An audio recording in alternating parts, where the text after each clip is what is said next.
Hi everyone, it's me again, kay Daniel, and sa totoo lang, gano'n na ba tayo katagal na na-monetize? So na-monetize tayo dito sa YouTube December 2020. So 2021, 22, 23, 24, 25. So 5 years na pala tayo nagbablog at 5 years na tayo monetize. So actually sa totoo lang, uh, through Facebook na rin, sige. And through YouTube na rin talaga. Sa YouTube ako kumita ng malaki.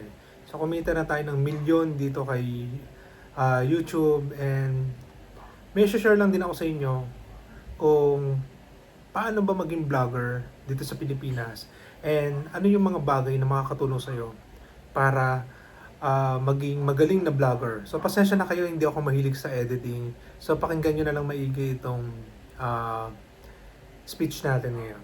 So becoming a vlogger in the Philippines is very achievable if you're consistent, creative, and strategic. So yung consistency na yan, ang laging nating ilalagay sa isip natin is every week dapat meron kang at least 1 or 2 videos. Pero mas maganda 2 videos per week. Okay? Para nang sa ganun, si YouTube din kasi tinitingnan niya kung gaano ka consistent mag-post ng video. Okay? So, pag consistent ka maglabas ng video, uh, inilalabas na ito sa mga feeds ng mga nagbabrowse ng YouTube. Okay? So, number 1, ito yung isa sa kailangan natin. Choose your niche. Pick a topic you enjoy and can sustain. So, sa pagbablog kasi, kagaya ko, car vlogger, so puro kotse yung aking binablog. Pero syempre, hindi naman sanlibo yung product ko sa Toyota dealership before. So limited lang tayo sa mga vlog natin. So dinadagdagan pa natin ng ibang topic. So ito, yung mga topic na pwede natin piliin: daily life, lifestyle, travel and food. Napaka-popular niya sa Pilipinas. Punta ka lang sa iba't ibang kanto at maibablog mo na siya. Education, business or motivation, gaming, beauty, or comedy. So sa comedy, ayusin lang natin na hindi nakaka-open. So pili ka lang ng isa dyan, mag-focus ka, at pasisikatin ka naman ng YouTube. So yung platform natin, may YouTube, may Facebook, may TikTok. So kung tatanungin niyo ako kung paano mas maging sikat kaagad, pwedeng TikTok, okay? Pwede ka sumikat talaga sa Facebook Reels, pero higit sa lahat kay YouTube, kung saan mas malaki ang magiging pera mo. Okay? So, in total, maliit lang naman yung naging pera ko kay YouTube na income, nasa 100,000 something lang. Wala pang 110. Pero yung naidulot nito sa akin na income through sales is sumabot na ng million. Okay?